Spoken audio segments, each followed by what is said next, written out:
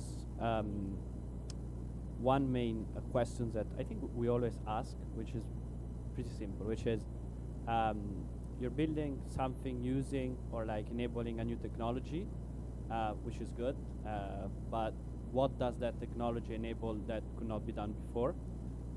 And we try to apply that rule across all things that we do. Sometimes the impact is like for few big players. Example is Fiber, where we enable something for block builders, for HFT shops, for anyone that needs to see the mempool and needs to see it quick. And that's like the first at the high level, like product idea, that product thesis that we have across all of our verticals. And in terms of like principles that we use for what we're building, it's for sure like alignment to Ethereum, which is not just a theoretical thing. It's like we truly believe that if you want to build something that sticks, it's not just a hype for a while. It needs to be aligned, and it needs to be aligned. It boils down to very simple principles.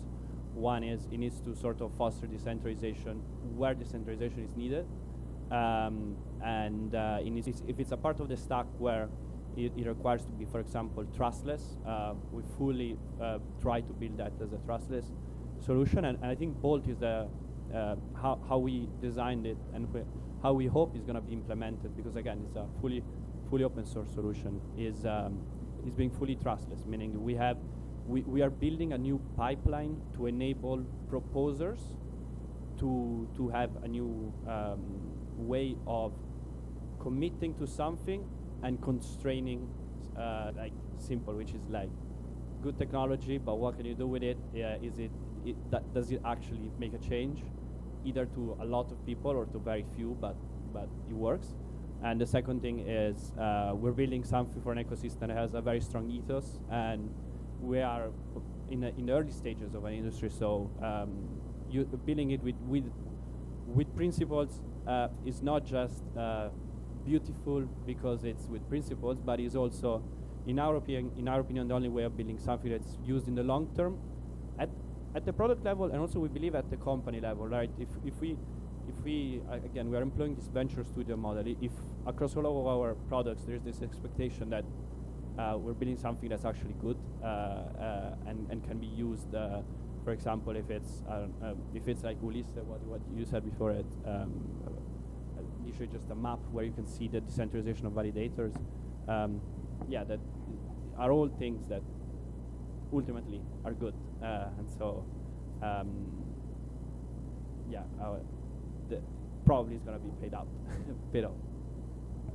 Awesome, and the vision you're somewhat describing is counter to we have a builder, one of the builders here on stage, and we're trying to tie his hands behind his backs here and give him conditions and constraints. And so, Kubi, I'm really interested in what are you guys building around this, and somewhat how do you think about that within today's business and potentially the future of Ethereum? Yeah. So the reason why we see this as a positive thing is because the things that, like say, proposers don't want us to do, or searches or transaction originators don't want us to do, we don't do anyway, right? The only problem is that you have to trust us not to do it. And so the exciting part about this is that there are infrastructure rails that are being put into place to, like Michael said, give control back to the proposer, and so that we can keep operating and doing what we do, but in a trustless way. So that's quite exciting. That's one part. But overall, obviously, there's more value add for the ecosystem as well, which is quite positive. Awesome, and maybe Michael, somewhat leading into that, taking back control. There's two types of models that we see out there: the delegation, or as Bolt strongly has supported around permissionless, the ability to allow validators to actually run these things themselves and not delegate. I'm kind of curious what your perspective is around these two different dynamics, and maybe a bit about how you think it could develop in the market in the near and longer term, if you have a view. Yeah, sure. So I think the most important thing on the node operator or validator side more broadly with Preconfirmations is to make sure that you kind of bridge a gap between the use case being fully served, but it's still being accessible to a large part of the node operator set, right? If you look at Ethereum, there's more than 1 million validators, and I think every pre-confirmation use case that is significant depends on a fair amount of that set adopting pre-confirmation software, right? Things like commit boost, and thanks for developing that. And so I think here there's definitely one direction, which is reduce complexity, kind of make sure that this is something that people are comfortable running, such that you can get up to a scale where it becomes really relevant. And then I think the other side of things for a large node operator like Chorus is just, people pay us a commission, and the reason for that is because we think about how to run things as good as possible, right, as well as possible. And so here I think there's a second space where, yes, you can try to look at, ways that you can integrate with this in a more sophisticated manner, right? It might not be pricing, but maybe it's something like setting a min price, or making sure that your infrastructure, solicits a maximum of transactions, right? Things like that. Awesome. Yeah, and maybe coming back, you talked a little bit about the multiple products you have, how you've built them. Let's talk a little bit about Bolt specifically and how it feeds into pre-confs. I know you kind of touched on it, but just a bit more detail would be helpful. Yeah. So with Bolt, we have two big objectives, and again, we still see the whole primitive is in its infancy phase. So the first objective is really enable proposer commitments to exist, meaning we wanna propel the development of both standards and Jonas, that he's not here. I think we've been working a lot with the Gattaca team and everyone on really trying to have standards that not just support Bolt but support all of the commitments, because again, that's the fastest way to propel the primitive at the ecosystem level, and that's the first thing. Then the second thing, the second objective of Bolt is enable inclusion preconfirmations. We believe that having node operators running their operations, and the fact that, again, this is not the pricing panel, but we believe that pricing on inclusion preconfirmation can be pretty much simplified to something that's good and actually is a net positive for the validators to say, okay, for me to spend time on integrating this, to I have an added risk of whatever from slashing to having added infrastructure is worth it. You could do that with fairly simplistic pricing logic. So those are the two things. Propel the development of proposer commitments is the first one, and then the second one, developing conjunct confirmation in a way that that is easy to implement and that can be broadly used by all the network, as you said. More people use it, more people employ this, and there's a minimum threshold, and then more people use it, better the UX. So that's the second thing. And then on top, to finish up this on the second objective, there is obviously the demand side, right? The wallet side. And I was at WalletCon event this morning, and I could say that there is a lot of work to do. Wallets are not really accustomed to this new primitive, and I think if we can work there, both getting wallet onboarded and so on, it would be great. And then finally, obviously, have the railways to enable, as Justin said and the previous panel said, base sequencing, right? And having pre-confirmations for base sequencing. Again, base sequencing is good without pre-confirmation for some use cases. Namespaces is a perfect one. But I think if we can have pre-confirmations and we can enable it in a way that again, it's good. It has a net positive effect for the whole stack. So from the validators to the intermediaries and so on, it's for sure much better. And Bolt aims to do that. And intrinsically, with Objective 1 and Objective 2, we will get there. Nice. So maybe I'll jump to you, Michael. OG's working on pre-confs up here. Along the pathway since, it seems like Zoo's forever ago, but what are some of the things I remember seeing you sitting in the crowd watching this, so what are some of the surprises that have come up, maybe no surprises that have come around, and from a validator's perspective potentially, but even more generally because you've been tracking all this so closely? Yeah, sure. So I've been tracking this for quite a while, as you said, since Superlin to be specific. And I think back in Superlin, it was really more of an ambition or an idea, right? That if you were able to issue something like a pre-confirmation, it could enable all of these UX cases and so on. And so I think that the one thing that surprised me the most was just the speed of execution that came on the back of this ambition, right? So we are now slightly, I think, less than 6 months away from Superlin. And I think things are going to a stage now which is super concrete. And I think anybody here in the audience or maybe listening to this later will there might be some very concrete movements in the near future. So stay tuned for that. I think maybe one thing that we should still keep in mind is while the technical infrastructure is already quite mature, I think the user case and the education piece around that is probably a lift that is going to happen, downstream as we go from here. Sounds like WalletCon. Need more pre-conf fans there. And maybe I'll ask one more question to you, Kubi, and then we'll close with a question to all of you. But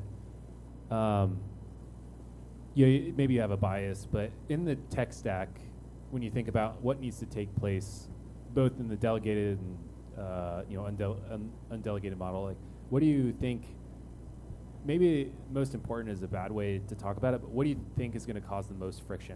How do we get from 0 to the 1% to the 10%, and where do we see that friction in the tech stack itself? I think it's mostly just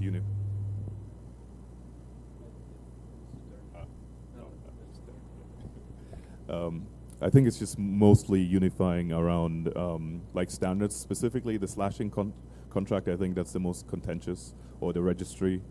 I think the rest of the supply chain, so builders, relay, the stack that has to conform to the standards that we've already agreed on, that's pretty much done. So I think the most contentious bit is just the registry contract at this point. Well, there's a POC out there, or one getting uploaded, so if people want to contribute. But in order to get us the food, I'll ask one last question we're here, maybe not in Bangkok in 2025. It's a long way to travel, but next Devcon, what % of the block do you think has pre-comps, or where do you think we are with regards to pre-comps? And maybe I'll just go down the line here. In my opinion, so wait, early 2025 or like in a year? Devcon next year. Okay, Devcon next year. My belief is, for sure, on the supply side, I'm very sure that we're gonna have big coverage by node operators, by validators in general. I think the whole thing has been designed with node operators in hand. Example, this event is hosted by Chorus One. So it makes sense that on the supply side, we're probably gonna sit here next year and have a good chunk of them integrated. On the demand side, I think it's not gonna be like it was with Mev Boost or Geth or Mev Geth, where you could bootstrap demand pretty quickly because there was an inefficiency that had to be exploited, right? The sex-tax arbitrage, the whole thing that required practically that railways. Here is rather either users changing behavior or opening up to new use cases. So it's a more probably organic movement to that. So I would say supply side, the things are going to be pretty settled. The demand side, I think next year here we're going to have I would say a lot of good early users, early adopters they're called, using it. And on top of that, I think we're going to see the first dApps potentially that have inclusion reconfirmation native solutions while it's starting to integrate it and have real flow through that. So yeah, I would say that's the scenario that I see. Yeah, on the supply side, agree. I think if we can demonstrate there's not too much risk associated with it, I think a large chunk of the validator set will adopt it. On the on the demand side, today there's already demand from the L2s. So we already have at least one based L2, and there are multiple L2s out there that want to be based. So I think that's the strongest demand in the short term. And then in terms of inclusion pre-comps on the L1, that's a bit more of a question mark. Yeah, sure. So in terms of, next Devcon, how many blocks will feature pre-confirmations? I think, so how many blocks are built via Mev Boost at the moment, right? I think it's probably 90%. Okay, 90. It might be a bit more. I think it might be 95%. I think there's a good plug-and-play solution that allows validators to tap into the existing PBS pipeline and also tap into pre-confirmations, which is commit boost. And for that reason, I agree that the supply side will likely be there. On the demand side, I think based rollups, it's probably, there's interest. I think it's hard to read precisely when that interest will fully materialize. But I think overall, I would give a cautiously optimistic case and say, let's say 50% or more. I like it. We need a poly market. Someone launch it. With that, you are going to close. There is food next door that's ready to be eaten. And thank you to all the panelists for taking the time, and Chorus One for hosting this, and everyone for making it out here.